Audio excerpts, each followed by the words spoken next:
কার side সিনগুলো এখন দেখছি, দর্শন করে নিচ্ছি। এই যে সাইডে অনেক মন্দির আছে, অনেক আশ্রম আছে, যেমন এখানে সাই বাবার আশ্রম আছে, একটি মন্দির, প্রচুর মন্দির আছে এরকম। সেই মন্দিরগুলো আমরা আজকে এখন দর্শন করে নিচ্ছি। আমাদের ভোগ প্রসাদ হয়ে গেছে খাওয়া। মন্দিরগুলি খুব সুন্দর, অতি সুন্দর মন্দির। প্রত্যেকটি মন্দির একদম খুব সুন্দর করে সাজানো আছে। এই যে মন্দির, এগুলি আমরা এখন দর্শন করে নিচ্ছি। এই যে মন্দির, ভিতরটি খুব সুন্দর, বট গাছ পরপর দুটি আছে।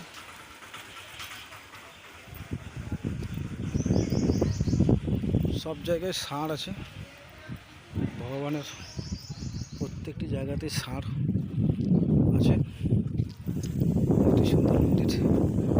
মন্দিরগুলি রং এবং কারুকার্য খুব ভালো, অতি সুন্দর। যে কোনো মানুষেরই মন কাড়বে এই মন্দিরগুলি দেখার জন্য, অতি সুন্দর।